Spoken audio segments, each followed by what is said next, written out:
Yo, what's good, everybody? You know the vibes. Another episode of Zaddy Ball. That's what we're going with. Ball. Got my son here with a bottle, so it's kind of fitting right now.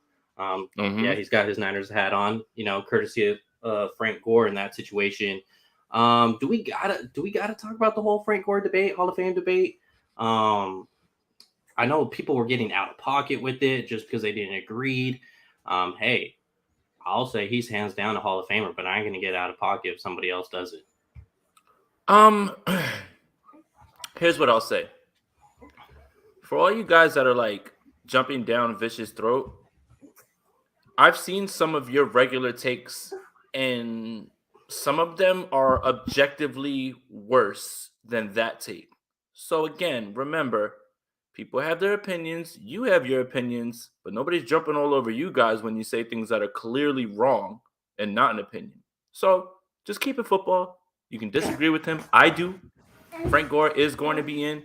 We can talk about the whole discussion about why someone would even have a little bit of pushback in terms of him making it. And I think that Vish was very clear when he said he is going to get in. He just laid out different criteria. And then, you know, when you talk about context, I think every case for Hall of Fame needs to be contextualized and nuanced, right? Jim Brown walked away much earlier in his career than he should have. So did Barry Sanders. I don't think anybody confused them without being a Hall of Famer, right? And I don't think anybody would say that Frank Gore is better than either of those guys. But again, one person's case is not the same to the other. I think the real debate is not whether Frank Gore should be in, because I think we all agree he should be in, and he will be. It's about the criteria. What is it, right? In baseball, right, little Leo? In baseball, 3,000 hits means you're in, unless you are one of those dreaded steroids guys. Same thing with 500 home runs. So I think the debate isn't about whether Frank should be a Hall of Famer. Again, we know that he's going to be a Hall of Famer. We know that he should be a Hall of Famer. I think the debate becomes, well, if Curtis Martin's in, Jerome Bettis is in, you know, Frank Gore dwarfs those numbers. And there it is, Warren, right? Like, again, it's less about Frank not getting in because of whatever argument you want to make, and more about when you look around who's in, then yes, absolutely Frank Gore is in. And I don't think that any 49er fan or Frank Gore fan would have him confused with some of the top 5 backs of all time, but that doesn't mean he shouldn't be in the Hall of Fame. So I guess that's all I wanted to say about it. It's just, remember, mind your P's and Q's with your own takes, because some have said way worse things that are way easier to argue or look at, right? Objectively worse things. So just chill. Nobody's jumping down your throat when you say crazy out-of-pocket things. Leave the kid alone. He had an opinion. We disagreed. We talked about it. But it's just an opinion. That's it. See, like, I can get, you know, say, pretty emotional when someone says a take that I don't agree with. Like, I'm guilty of that myself. I can say, you know, oh, you're a bozo, whatever. The thing is, I don't start talking about people's, you know, personal life, or, you know, try to attack their, you know, personal, you know, who they are as a person. I don't start doing mama jokes or like things like that on people. But when I saw it, to me, he is 100% a Hall of Famer. And honestly, we look at a guy like LaDainian Tomlinson, who's probably the best running back in his era, like him and AP are the two guys in that era that you're going to say 1 and 2. I think that's most common. Probably 75% of people say that, if not more. What did LT do in his career? 8 1,000-yard seasons, all 8 with one team.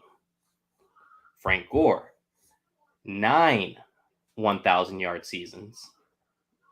One of them was with the Colts, 8 with the 49ers. Bingo. Solid. Well, it's great if you get the yardage, but how many carries are you getting? Like, what's the average yards per carry? Things like that, because Derrick Henry, that he's going to be some guy that gets like 35 per game. And, so 1,000 yards a season should be in the bag for him moving forward, albeit health. Well, LaDainian Tomlinson, once again, one of the greatest in his era, 4.3 yards per carry. Frank Gore, in his career, that would lasted much longer than LaDainian Tomlinson. So it was a little more couple down years than LaDainian Tomlinson. Still averaged 4.3 in his career. Like, the guy is a Hall of Famer, more 1,000-yard seasons, higher yards per carry, and we're talking about guys in the same era, basically. Both don the same 21 jersey. So it's just, to me, it's a no-brainer. Like, yes, he was the heartbeat of the 49ers offense. During his, basically, until they got Anquan Bolden, they didn't have a 1,000-yard receiver inside that offense. Yet they had a 1,000-yard rusher given every year when he played at least 12 games, Frank Gore. So to me, and they were getting to more of a passing league anyways. We can talk about, Pro Bowls, he only had 5. Well, LT, once again, he only had 5 Pro Bowls. Not to mix in that there were some years like 2014 where he had more yards than an Alfred Morris. More yards per carry than an Alfred Morris. Alfred Morris made the Pro Bowl, not Frank Gore.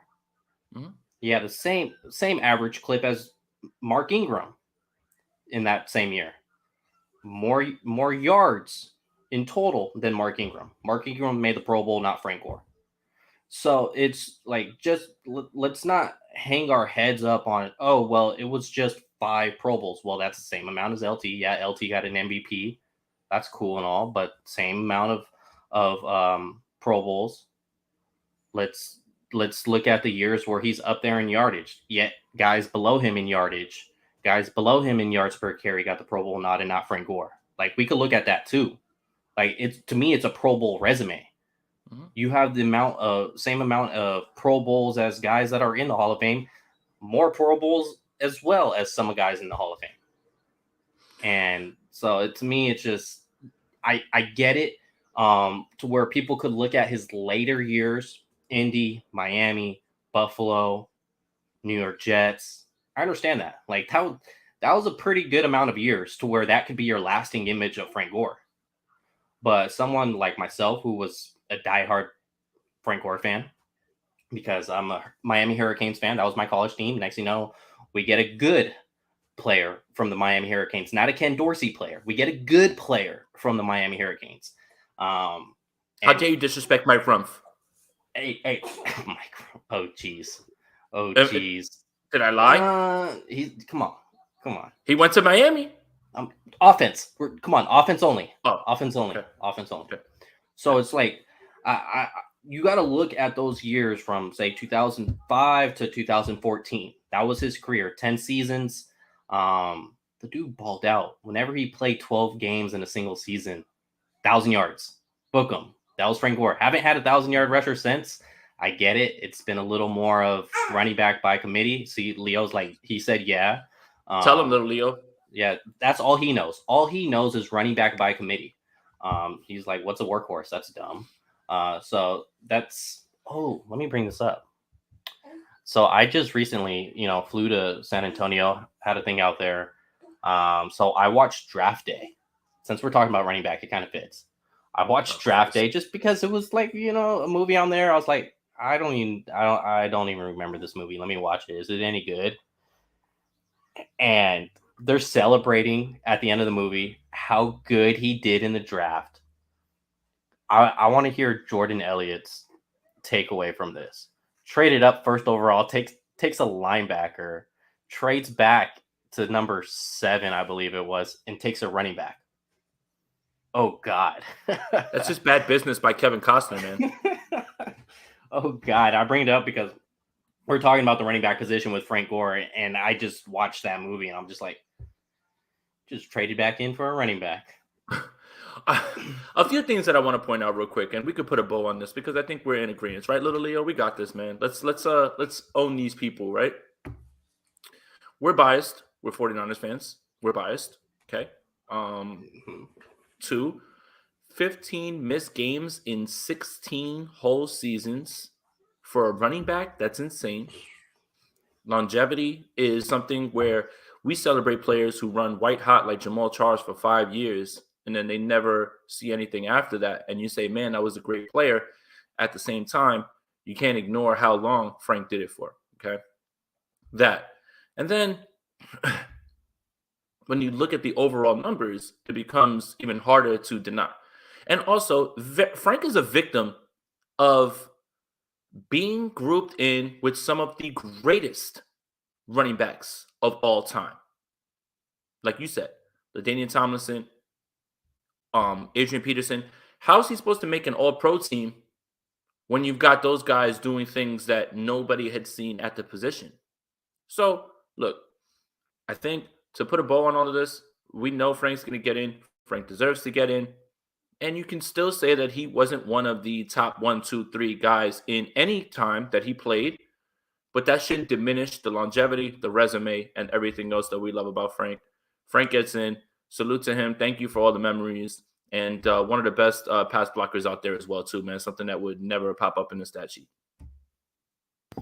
Never. And the guy had a knack for, going off against Seattle and making some magic happen too. Like that's another Hall of Fame there. Like you messing up Seattle, boom, Hall of Fame, bump them in. So to me, this is whether you believe it or not. Personally, I find it as a no-brainer.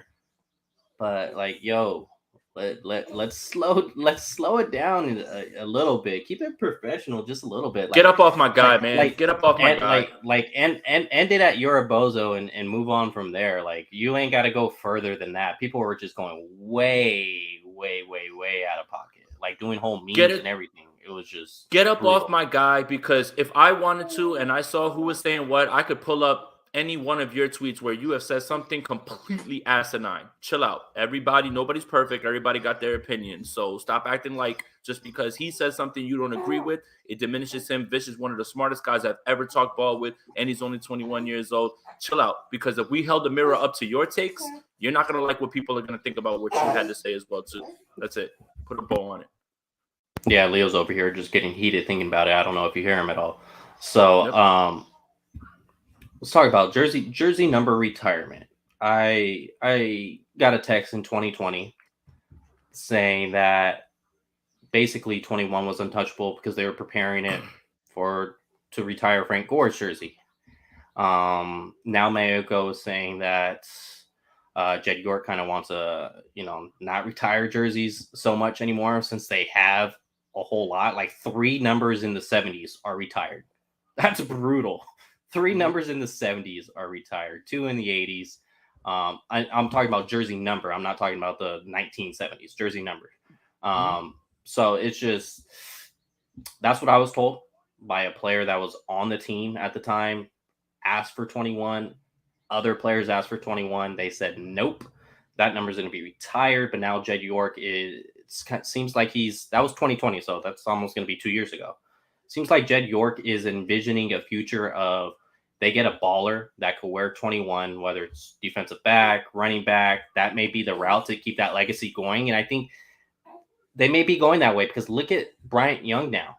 Like he got in the Hall of Fame, and a lot of that is because you look at Nick Bosa. Well, his career was a lot of that, but I'm just saying a lot of people reminisced about Bryant Young because they see 97 on the field being a baller making plays. Maybe that helps some of the voters come Hall of Fame time. It's keeping Bryant Young. Oh, remember last time we saw a player just making insane plays that was wearing 97 on the 49ers, Bryant Young? Oh, wait, he's not in the Hall of Fame yet? Okay, let me get his vote in. So I do feel like this last year with Nick Bosa and what he's done is kind of like shift the mental of the 49ers, what would you do with all these retired numbers? Seems like it's probably like 60 numbers retired on the team. Would you prefer, say, let's move forward with like legacy numbers now? Like if someone's a high profile player, whether it comes free agency or draft, let's let them wear 21, or would you say that's my guy, retire it? We already have these numbers retired. What does one more do? So the only thing that I'm going to say, which is why, you can retire it if you want to. I don't think you have to, in my opinion. But with the new number rules, we see receivers wearing single digit numbers now. Linebackers wearing single digit numbers. So there's more flexibility in terms of that, right? You can't just keep retiring numbers because guys need to have a certain amount of numbers. Like it's in the rule book. It was in the rule book for a long time.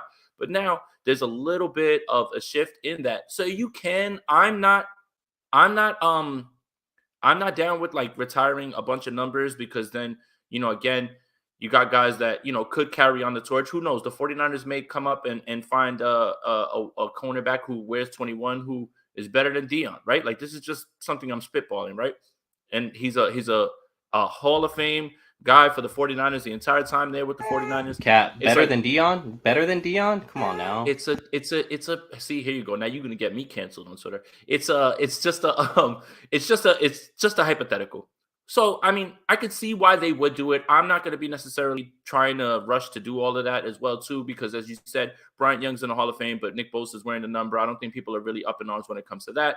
80 is gonna be hard for any 49er player to wear. So I get that notion, right? In my eyes, 21, and this is no disrespect, and I think everybody's going to get mad at me now. Here's where we're going to get. No one can ever wear 80 as a 49er.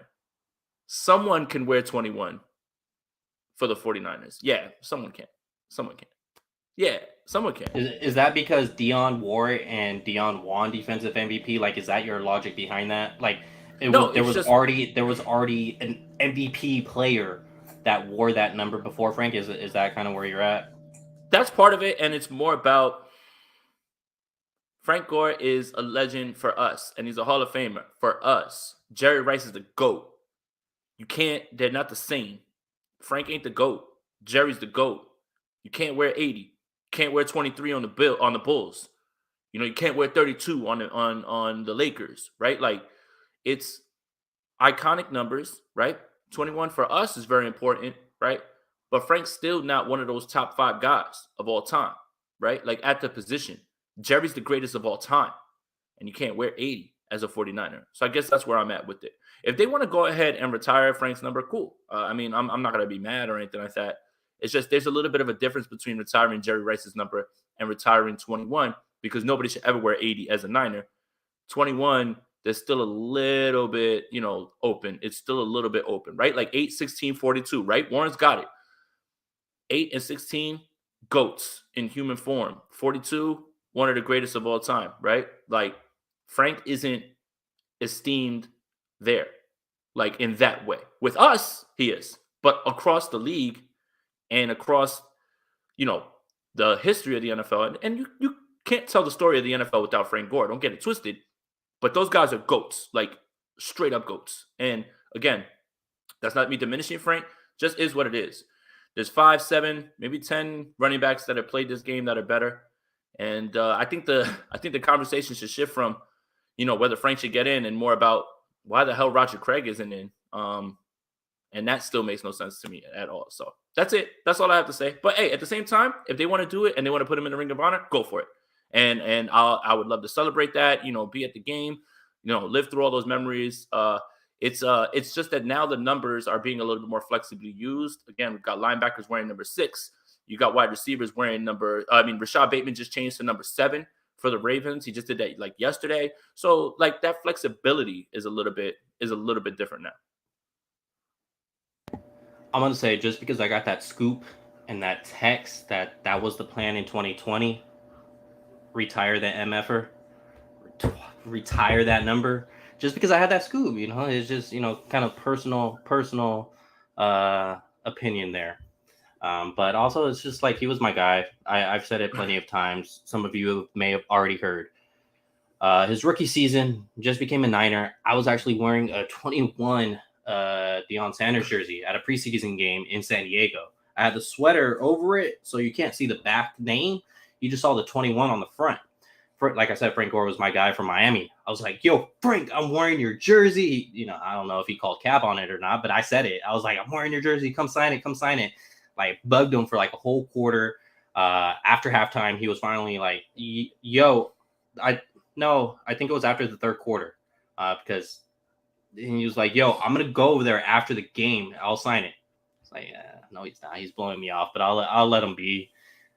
I swear, as soon as that final whistle hit, clocks hit 0, he ran right over, signed my hat, signed my jersey. All of a sudden, just started giving his gloves away, things away.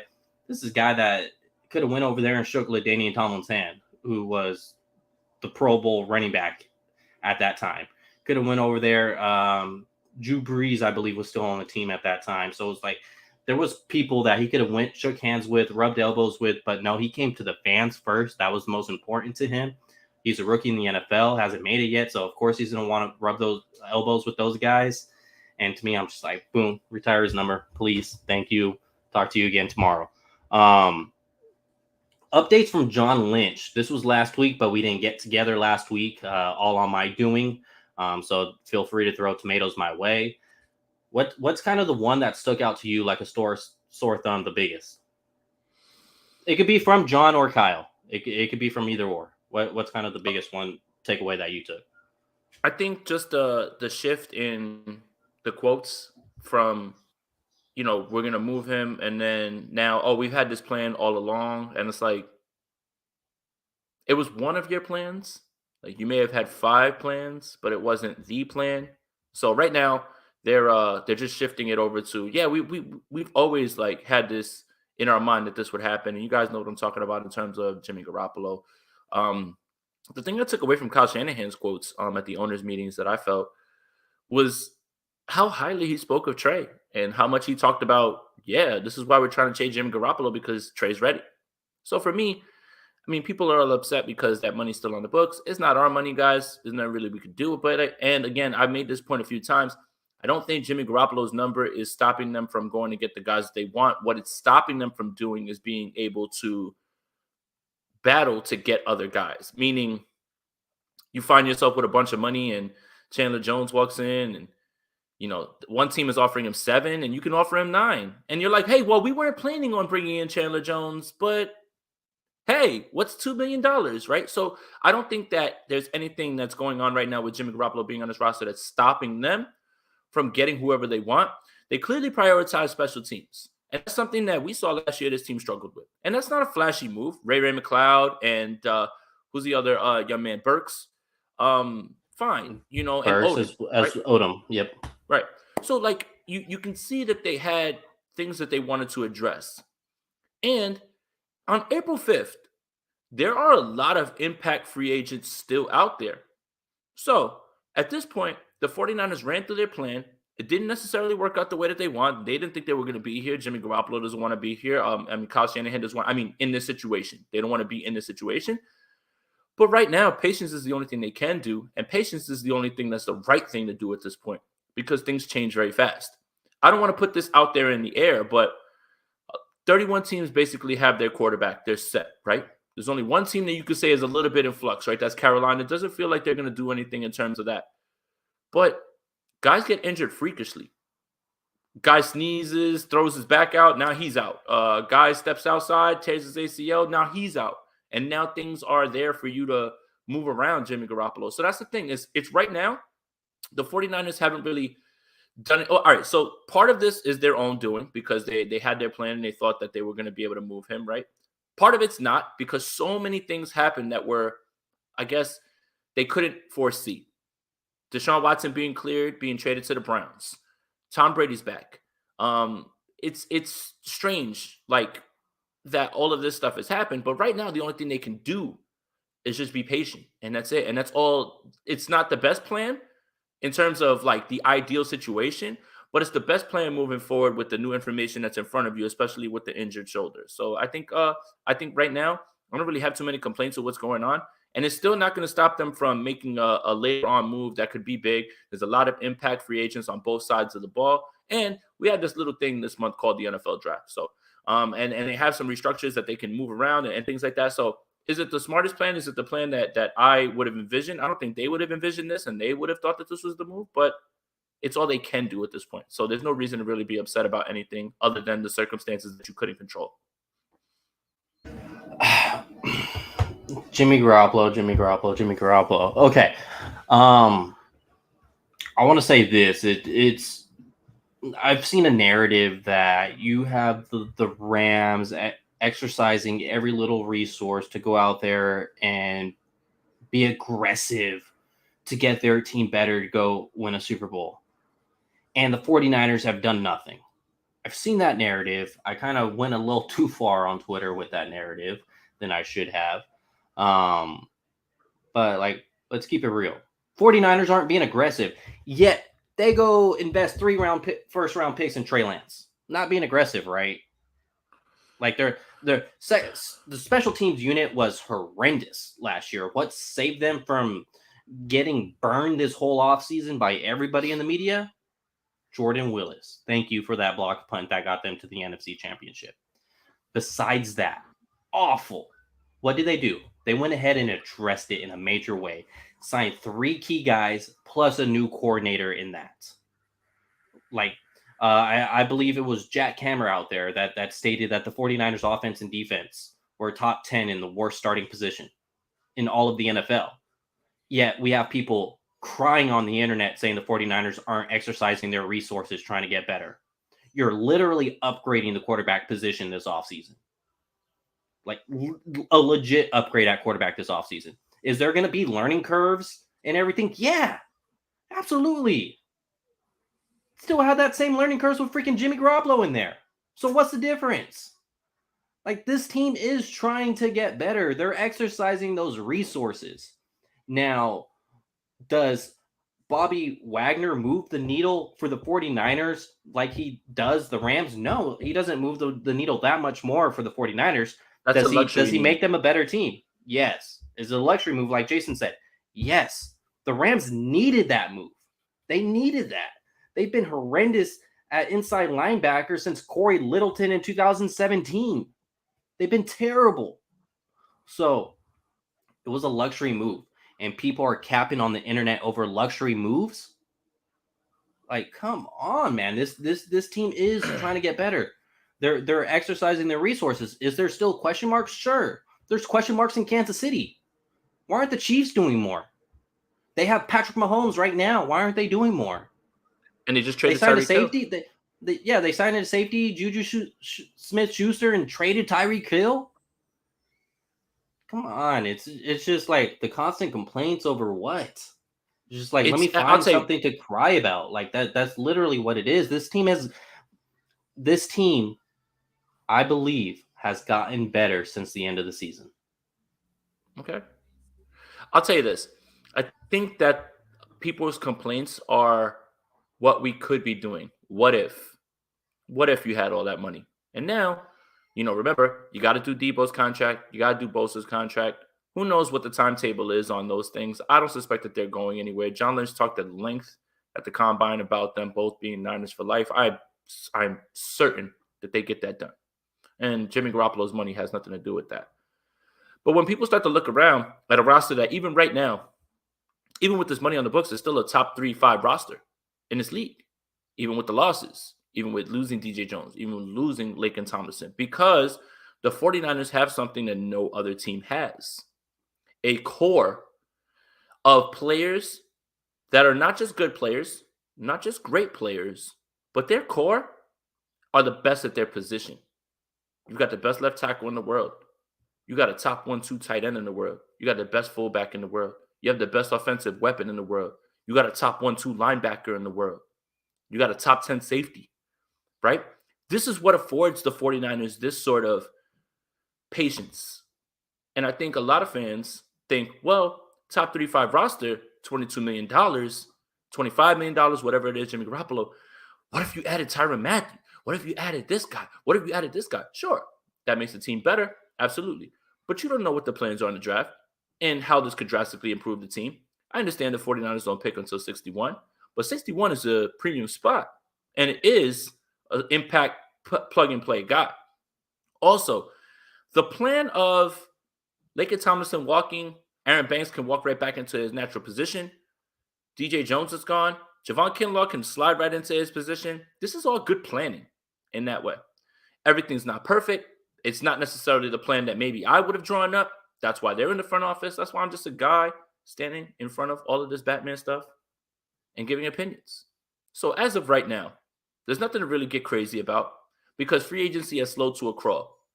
Melvin Gordon hasn't been signed. AJ Boye is out there. Tart's still out there. There's plenty. Like when you start to look around, Calais Campbell's out there. These are guys that are like impact players still that are out there. So no need to go crazy. When you get closer to the draft, you start to figure out situations. When the draft board starts to lay out, you start to figure out other teams' plans and what they're doing and how they're filling out their roster. That's when things will change. So for me, nothing to complain about right now. It's all what ifs. It's all about, man, if you got this guy's number off the roster, you could have gotten Chandler Jones. You know, Stephon Gilmore still unsigned. Those type of things. Like you're thinking in that way, and you're not wrong. But at the same time, plenty of time left. And this is just a dead part of it, right? Like no one else is signing. There's plenty of teams that have a bunch of cap money, and they're not signing anybody. They're not signing anybody at this point, and they've got cap space. Hey, cut Mitch, draft Matt Ariza. Done and done, man. Like that's it, man. It's time for or you keep Mitch, and then you draft Matt, and you let Matt sit a year because everybody knows the best way for people to learn is for them to sit 1 year. Sorry, Leo, couldn't resist. Can I dunk? Yes, I can. Unfortunately, I mean, I got to stretch, but I'm gonna hurt my back if I try to just do it in one shot. I haven't done it in a while, you know, daddy duties and stuff like that. But yeah, I don't really see too much to complain about because right now there's so many impact players still out there. There's still this whole Jimmy Garoppolo could be moved at any time, and you still have the draft. And the 49ers, even right now with their losses, are still a top 3-5 roster in this league. So again, it's time to just chill out. We're all bored right now. We're all waiting for the draft. We're all just looking at our prospects. But as of right now, there's nothing really that you can do. Look, Jimmy Garoppolo had a sub 70 passer rating in the playoffs. Granted, it is harder to win in the playoffs. They went in Lambeau, won. In Dallas, won. And was a fourth quarter away from a Super Bowl trip. This team is good, and they're still going to be good. You look at the Rams, and like I said, I'm not going to name a certain individual, but crying over Bobby Wagner and crying over Allen Robinson, they're doing everything they can to win. Great, yeah, they're solid players, but they lost players. They lost Von Miller, who was a pivotal pass rusher on that team. They lost their last tackle, Whitworth. They haven't replaced him yet, and they went ahead and signed Bobby Wagner, who's a hell of a player, but yet they're missing a left tackle for a quarterback that does struggle under pressure. He does good against the blitz, but when he gets naturally pressured, he struggles. So it's kind of like, what are you complaining about? This team, you want them to be aggressive and go do everything. I think Trey Lance afforded them to be aggressive. You know, that move to where if they don't do anything dramatic this offseason, it's like, it's okay.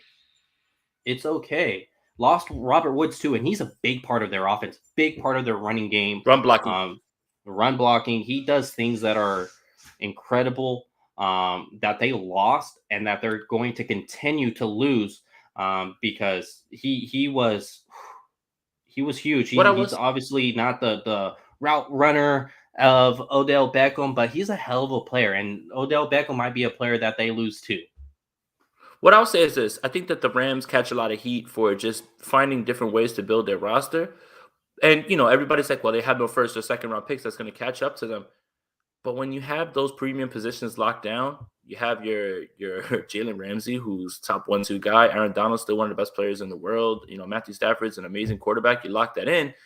But I think people are discrediting what the Rams have done in the middle rounds with those picks that they still do have. Yes. Mm-hmm. And everybody wants to give the 49ers props for hitting on their third and fourth and fifth round. Signing a Darius Williams from the XFL. Great signing. The Rams have done a great job, third, fourth, fifth round. In the same way that you give the 49ers props for that, you still have to objectively say, hey, the Rams have done a great job filling in. Now, losing out Whitworth and losing Von Miller, that's not something that's easy, right? Whitworth retires, Von Miller goes and gets the bag with Buffalo. But I think the point is you have the Rams on this side and you have the 49ers on this side. And the margins between the two of them are this thin. And Mm-hmm. this team, the Rams, prefer to have known commodities instead of draft picks, which all you guys tell me all the time is that the draft's a crapshoot. But they take known commodities and take the crapshoot out of it. Okay.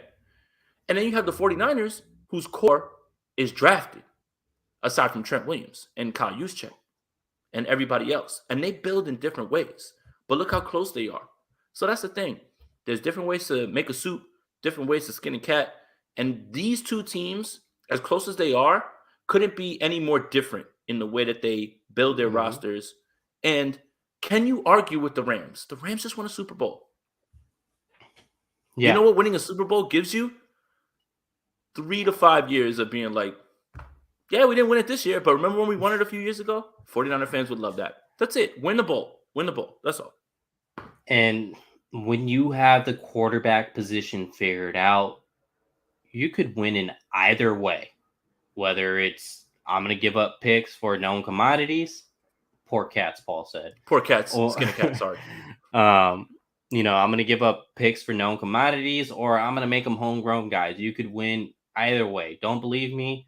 All right, just look at the Chiefs. They drafted Patrick Mahomes. They drafted Tyreek Hill. They drafted Travis Kelce. They drafted Chris Jones. Yeah, they traded for Frank Clark, but he was only pivotal for their 1 year that they went to the Super Bowl against the 49ers. And they won it. So, yeah. And Tyrann Mathieu, cool. It's added with free agents, but a lot of what the Chiefs has done has been through the draft, and that's what the 49ers are doing as well. Like, the Chiefs' Tyrann Mathieu is the 49ers' Trent Williams. So they do things a lot of similar ways there in terms of valuing the draft picks. Chiefs traded up for a quarterback. He's a hell of a player. 49ers traded up for a quarterback, and you just hope that he becomes a hell of a player. You don't have to be the Rams. And that's sometimes where you could just go broke as a franchise, is when you try to be somebody else. That's why they always tell you, whether it's, boxing or whatever, fight your fight. Because when you try to fight somebody else's style, when you try to fight somebody else's fight, that's their fight. That's not yours. Yep. So if you lose that fight, don't be surprised. That's not your style. And if the 49ers went out there and try to go be like the Rams, it may not even work out, because that's not their style. It clashes. Yeah, it's just like, they're not professionals at that. They're professionals in the way they do things and the way they prefer things. That's what got them to that level. Yeah. Not all right, switch it up. We're going to become the San Francisco Rams. Let's do it. Like, no, you don't do that. And what they have done has proven to have success. It's the great unknown, but I like to imagine if Trey Lance started the whole year and things kind of went similar ways, and the 49ers were in that NFC championship game with 10 minutes to go, basically, I'd like to imagine that they win that game. At least that's my opinion. I like to imagine that. I cry when I go to sleep at night because of. I was gonna say, but I imagine that though in my sleep too. Like, and then I wake up and I'm like, oh yeah, they lost to the Ravens. They lost to the Chiefs. Up, like, I just had $1 million in the bank account. Now I have 20 cents. Like, it's the worst when you wake up from those dreams. I tell you, man.